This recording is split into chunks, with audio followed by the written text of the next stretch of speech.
Hello friends, welcome back to Tech Tutor with Vichi. இன்னைக்கு நம்ம operating சிஸ்டத்தில் remaining questions பார்க்க போகிறோம். இந்த வீடியோவில் கொஸ்டின் 21 to 30 வரைக்கும் very important UGC NET previous year questions explain பண்ண போகிறேன். இதில் என்னென்ன இன்க்ளூட் ஆகும்னா disk scheduling, file system, RAID, TLB, virtual memory, system calls, interrupts, process states, memory allocation. நான் கொஸ்டின்ஸ்க்கு மட்டும் ஆன்சர் எக்ஸ்பிளைன் பண்ணல, அதோட சேர்த்து concept understanding, shortcut tricks, exam point of view நீங்கள் என்ன பண்ணணும், ரியல் டைம் எக்ஸாம்பிள் எல்லாமே எக்ஸ்பிளைன் பண்ண போகிறேன். ஸோ கம்ப்ளீட்டாக வீடியோவை ஸ்கிப் பண்ணாமல் பாருங்கள். நீங்கள் UGC NET SET gate எக்ஸாமுக்குலாம் prepare பண்ணுறீங்க அப்படின்னா இந்த வீடியோ உங்களுக்கு ரொம்ப யூஸ்ஃபுல்லாக இருக்கும். நம்ம இப்போ கொஸ்டின் பார்க்கலாம். Question number 21 from disk scheduling. Question is, which disk scheduling algorithm gives minimum seek time but may cause starvation? Option A FCS, option B scan, option C SSTF, option D C-scan. இந்த கொஸ்டினை try பண்ணுங்க, answer பார்க்கலாம். Correct answer is option C SSTF, shortest seek time first. First seek டைம்னா என்னென்னா, நம்ம சிஸ்டமில் எல்லாத்துலேயுமே hard disk இருக்கும். அந்த ஹார்ட் டிஸ்க்கு ஹெட்டுன்ற பொசிஷன் இருக்கும். ஹெட்டுனா கரண்ட்டாக அந்த இடத்துல இருக்குது அப்படின்னு அர்த்தம். ஹார்ட் டிஸ்கோட ஹெட்டோட ட்ராக்கு அதிலிருந்து அனதர் ட்ராக்குக்கு மூவ் ஆகுது பார்த்தீங்களா. ஒரு ட்ராக்ல இருந்து இன்னொரு ட்ராக்கு மூவ் ஆகிற டைமை தான் நம்ம என்ன சொல்லுவோம் அப்படின்னா சீக் டைம்னு சொல்லுவோம். SSTFனா என்ன பண்ணுன்னா, கரண்ட் ஹெட் பொசிஷனுக்கும் நியரஸ்ட் ரெக்வஸ்ட் எங்கே இருக்கோ அதுதான் எக்ஸிக்யூட் பண்ணும்.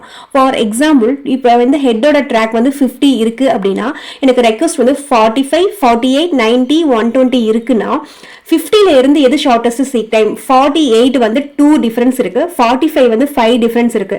அப்போ 50ல இருந்து 48 தான் ஷார்ட்டஸ்ட் சீக் டைம். அப்போ 48 தான் க்ளோசஸ்ட். நெக்ஸ்ட் அதை தான் சூஸ் பண்ணும். ஸோ ஷார்ட்டஸ்ட் சீக் டைமை தான் அதை சூஸ் பண்ணி எக்ஸிக்யூட் பண்ணும்.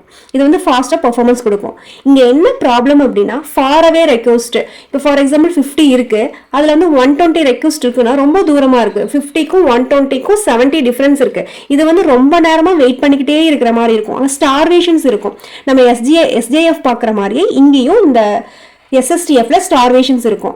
ஸோ இதை நம்ம ஞாபகம் வச்சுக்கணும். இங்கே ஷார்ட்கட் ட்ரிக் என்ன அப்படின்னா, SSTF வந்து மினிமம் சீக் டைம் எக்ஸிக்யூட் பண்ணும், பட் ஸ்டார்வேஷன் வந்து பாசிபிள். உங்களுக்கு எக்ஸாம்க்கு இம்பார்ட்டன்டான பாயிண்ட் இங்கே என்னன்னா, ஸ்கேன் அல்காரிதமும் C-scan அல்காரிதமும் better compared to SSTF.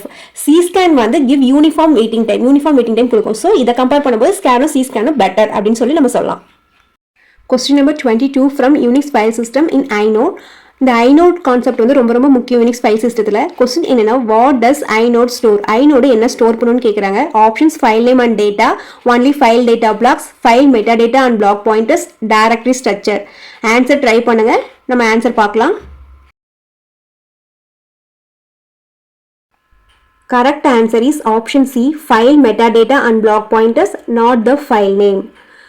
What is inode? Inode என்ன அப்படின்னா, inode is a data structure. It stores, இது என்னெல்லாம் ஸ்டோர் பண்ணணும்னா, file size, owner, permission, timestamp, pointer to data blocks. இது 5 இம்பார்ட்டன்ட் இதுவும் இந்த inode ஸ்டோர் ஆகும். ஃபைல் நேம் வந்து inode ஸ்டோர் ஆகாது. இந்த இடத்துல இம்பார்ட்டன்ட் பாயிண்ட் நீங்கள் கவனிக்க வேண்டியது என்னன்னா, ஃபைல் நேம் வந்து inode ஸ்டோர் ஆகாது. ஃபைல் நேம் எங்கே ஸ்டோர் ஆகும்னா டைரக்டரியில தான் ஸ்டோர் ஆகும். ஒரு எக்ஸாம்பிள், இப்போ நம்ம ஒரு ஃபோட்டோ JPEG ஃபோட்டோ நம்ம சிஸ்டமில் ஸ்டோர் பண்ணுறோம் அப்படின்னா, அந்த ஃபோட்டோவோட நேம் வந்து photo.jpg அப்படின்னா அந்த நேம் எங்கே ஸ்டோர் ஆகும்னா டைரக்டரியில் இருக்கும். பட் அதோட size, permission, memory block location இது எல்லாமே எங்கே இருக்கும் அப்படின்னா inode இருக்கும். இது கவனிக்க வேண்டியது, inode ஃபைல் நேம் இருக்காது, அந்த ஃபைல் நேம் வந்து டைரக்டரியில் இருக்கும். Size, permission, memory block location இதெல்லாம் தான் inode இருக்கும். ஸோ இதை நீங்கள் ஞாபகம் வச்சுக்கணும். நாட் ஃபைல் நேம்னு இருந்தால் inode தான் ஆன்சர். இங்கே கொஞ்சம் இம்பார்ட்டன்டான ட்ரிக்ஸ் என்னன்னா, யூனிக்ஸ் inode என்னென்ன இருக்குன்னா 12 direct points, 1 single indirect, 1 double indirect, 1 triple indirect இதெல்லாம் inode இருக்கும். Question number 23 from Unix inode block pointer. இது numerical based question. இங்க block size 1 KB கொடுத்திருக்காங்க, block pointer size 4 bytes கொடுத்திருக்காங்க. நம்ம என்ன ஃபைண்ட் பண்ணா, how many blocks can single indirect pointer address னு கேட்டிருக்காங்க. ஆப்ஷன்ஸ் கொடுத்திருக்காங்க 64, 128, 256 இந்த மாதிரி. ஸோ ஆன்சர் ட்ரை பண்ணுங்க, நம்ம ஆன்சர் பார்க்கலாம். Correct answer is option C, 256. Formula என்ன அப்படின்னா, number of pointers equal to block size divided by pointer size. That means 1024 divided by 4 equal to 256. Option C, 256 தான் correct answer. இங்கே single indirect pointer டைரக்டாக data pointer பண்ணுறது இல்லை. It points only to another block, that block full of pointers. இங்கே additional concept என்னன்னா, இதே double indirect கேட்டிருந்தாங்க அப்படின்னா நீங்கள் என்ன பண்ணணும்னா 256 × 256 போட்டுக்கணும். இதே ட்ரிபிள் இன்டைரக்ட்னு கேட்டிருந்தாங்கன்னா 256 கியூப் போட்டுக்கணும். இங்கே ஷார்ட்கட் 1 KB = 1024 bytes. எப்போவுமே நீங்கள் பைனரி கன்வர்ஷன் ஞாபகம் வச்சுக்கணும் இந்த மாதிரி கொஸ்டின்ஸ்க்கு. Question number 24 from RAID concept. RAID என்னன்னா redundant array of independent disk. Question என்னன்னா which RAID provides stripping and mirroring? Option A RAID 0, option B RAID 1, option C RAID 5, option D RAID 10. Question try பண்ணுங்க, answer பார்க்கலாம். Correct answer is option D RAID 10. RAID 0 means only stripping, fast but no backup. RAID 1 only mirroring, safe but slower. RAID 5 means stripping plus parity. RAID 10 means mirroring plus stripping. For easy understanding, stripping equal to split data across the disk to increase the performance. Mirroring means duplicate copy for safety purpose. RAID 10 gives high speed plus fault tolerance.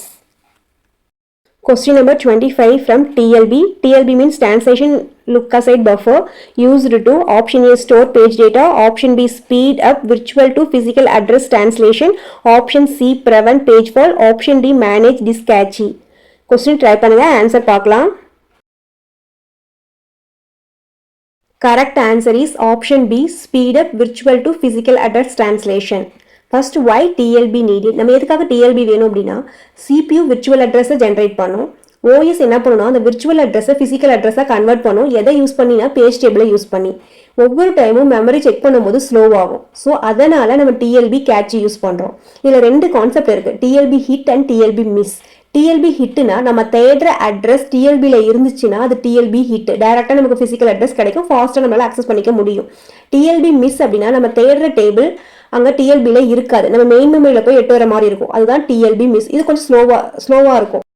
TLB hit ஃபாஸ்ட்டாக access பண்ணும், TLB miss ஸ்லோவாக இருக்கும். இதோட shortcut என்னன்னா TLB = cache for page table என்ட்ரிஸ்னு சொல்லலாம். இங்கே important ஃபார்ம்லனா எஃபெக்டிவ் ஆக்சஸ் டைம் எதை பொறுத்து இருக்கும்னா ஹிட் ரேஷியோ அண்ட் மிஸ் ரேஷியோவை பொறுத்து இருக்கும். Question number 26 from virtual memory. Working set model in virtual memory is used to அப்படின்னு கொஸ்டின் கேட்டிருக்காங்க. 4 ஆப்ஷன்ஸ் கொடுத்துருக்காங்க. கொஸ்டின் ட்ரை பண்ணுங்க, ஆன்சர் பார்க்கலாம். Correct answer is option B prevent thrashing. Thrashingனா என்னன்னா CPU எக்ஸிக்யூட் பண்ணாமல் கண்டினியூஸாக பேஜிங்லேயே டைம் வேஸ்ட் பண்ணுறது தான் thrashing. ஒர்க்கிங் செட்னா என்னன்னா ப்ராசஸ் ரீசெண்டாக யூஸ் பண்ண பேஜ் செட்டு தான் ஒர்க்கிங் செட். இஃப் ப்ராசஸ்க்கு எனஃப் ஃப்ரேம்ஸ் கொடுக்கலன்னா கான்ஸ்டன்ட் பேஜ் ஃபால்ட் வரும். ஸோ இதுதான் ஒர்க்கிங் செட். இதோட சொல்யூஷன் என்னன்னா OS ஐடென்டிஃபை ஆக்டிவ் பேஜஸை OS ஐடென்டிஃபை பண்ணி எனஃப் ஃப்ரேம்ஸை அலோகேட் பண்ணும். இதனால த்ராஷிங் ரெடியூஸ் ஆகும்.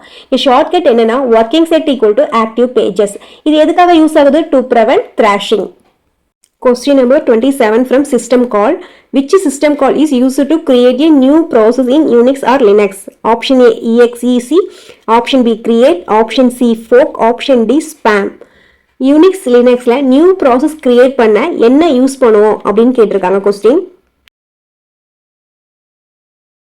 Correct answer is option C fork. fork என்ன பண்ணணும்னா சைல்டு ப்ராசஸ் கிரியேட் பண்ணும். Child is a copy of parent. Return values என்னென்ன இருக்குன்னா fork returns 0 child process, child PID parent -1 return பண்ணும் ஃபெயிலியர். இங்கே இம்பார்ட்டன்ட் கான்செப்ட் என்னன்னா fork + exec execution ரெண்டுமே famous combination. fork ப்ராசஸை கிரியேட் பண்ணும், exec நியூ ப்ரோக்ராமை லோட் பண்ணும். இங்கே ரியல் டைம் எக்ஸாம்பிள் நீங்கள் என்னன்னு பார்த்தீங்கன்னா Chrome ப்ரௌசர் ஓப்பன் பண்ணும்போதே மல்டிபிள் சைல்டு ப்ராசஸ் கிரியேட் ஆகும். ஸோ இதுதான் fork. Question number 28 from interrupts. The correct sequence for handling an interrupt service routine ISR. Interrupt வந்தா CPU immediate current work stop பண்ணும். Then ISR execute பண்ணும். அதோட சீக்வன்ஸை கேட்டிருக்காங்க. இந்த question கரெக்டான ஆன்சர் என்னன்னு ட்ரை பண்ணுங்க. நம்ம ஆன்சர் பார்க்கலாம். Correct answer is option A. அது எப்படின்னு பார்க்கலாம். ஃபர்ஸ்ட் இன்டரப்ட்னா என்னன்னு பார்க்கலாம். CPU ஒரு ப்ராசஸ் எக்ஸிக்யூட் பண்ணிட்டு இருக்கோம். சடனாக கீபோர்டை ப்ரெஸ் பண்ணலாம், மவுஸை மூவ் பண்ணலாம், பிரிண்டர் ரெடி ஆகலாம், நெட்ஒர்க்ல இருந்து டேட்டா வரலாம். அப்போ ஹார்ட்வேர் டிவைஸ்க்கு CPU சிக்னல் அனுப்பும், எனக்கு அட்டென்ஷன் வேணும்னு. இந்த சிக்னல் தான் நம்ம இன்டரப்ட்னு சொல்றோம். CPU என்ன பண்ணும்னா இமீடியட்டா கரண்ட் ஒர்க்கை டெம்பரரியா ஸ்டாப் பண்ணிட்டு ISR இன்டரப்ட் சர்வீஸ் ரொட்டீனை எக்ஸிக்யூட் பண்ணும். இங்க சீக்வன்ஸ்ல ஃபர்ஸ்ட் நம்ம என்ன கொடுத்துருக்கோம் அப்படின்னா சேவ் ரிஜிஸ்டர்னு கொடுத்துருக்கோம். ஏன் சேவ் ரிஜிஸ்டர் ஃபர்ஸ்ட் பண்றோம் அப்படின்னா CPU ஃபர்ஸ்ட் கரண்டா எக்ஸிக்யூட் பண்ற ப்ராசஸ் ப்ராசஸில் இருக்கிற இம்பார்ட்டன்ட் இன்ஃபர்மேஷனை சேவ் பண்ணணும். For example program counter, accumulator, status register, இந்த மாதிரி இதெல்லாமே நம்ம சேவ் பண்ணிக்கணும். இப்போ கரண்டான ப்ராசஸ் நம்ம சேவ் பண்ணலன்னா என்ன நடக்கும் அப்படின்னா ப்ராசஸ் ஸ்டேட் லாட் ஆகிடும், லாஸ் ஆகிடும், ராங் கால்குலேஷன் நடக்கும், ப்ரோக்ராம் கிராஷ் ஆகிடும். ஃபார் எக்ஸாம்பிள் நீங்கள் எக்ஸாம் எழுதிட்டு இருக்கீங்க, சடனாக ஒரு ஃபோன் கால் வருது அப்படின்னா பிஃபோர் நீங்கள் ஃபோன் கால் அட்டன் பண்ணுறதுக்கு முன்னாடி எந்த இடத்துல ஸ்டாப் பண்ணுறீங்க அப்படின்னு மார்க் பண்ணிடுவீங்க. ஸோ அந்த தான் நம்ம ப்ராசஸ் சேவ் ரெஜிஸ்டர்னு சொல்கிறோம். Next identify and check flag.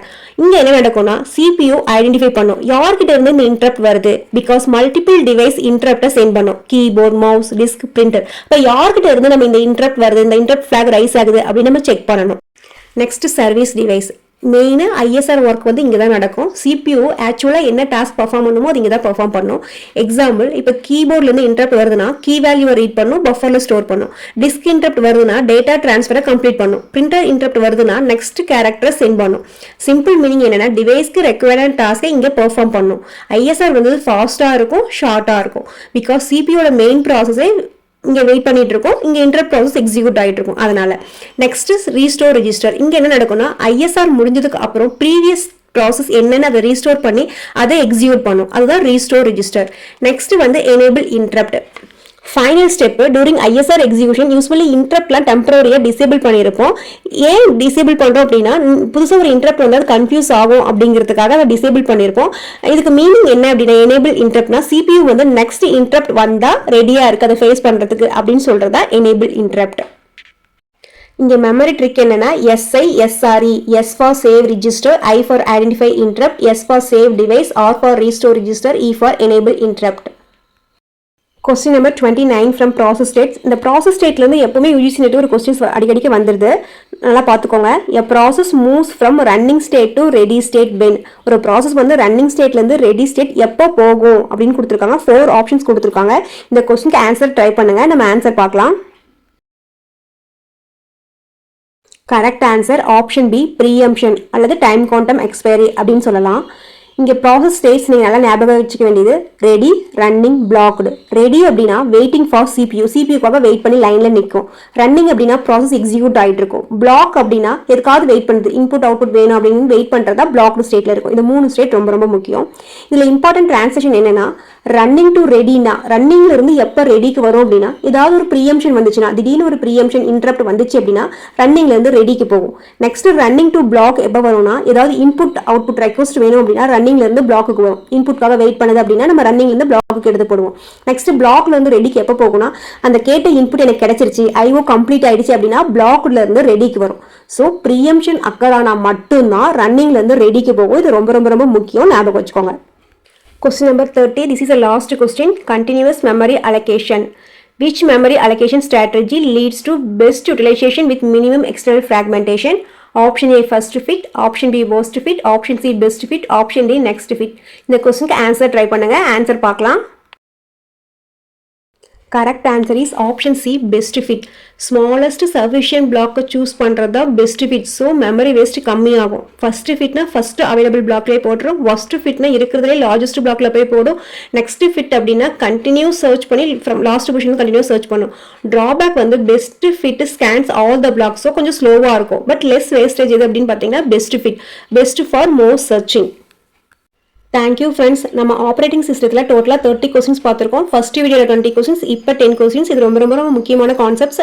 UGC net set, கேட்டு, இதுக்கு எல்லாமே ரொம்ப யூஸ்ஃபுல்லாக இருக்கும். இந்த வீடியோ உங்களுக்கு ஹெல்ப்பாக இருந்துச்சுன்னா லைக் பண்ணுங்கள், ஷேர் பண்ணுங்கள், சப்ஸ்கிரைப் பண்ணுங்கள். உங்களுக்கு நெக்ஸ்ட் என்ன டாப்பிக்கில் வீடியோ வேணும் அப்படின்னு சொல்லிட்டு கமெண்ட் பாக்ஸில் கமெண்ட் பண்ணுங்கள். தேங்க்யூ ஃபார் வாட்சிங். See you in the next video.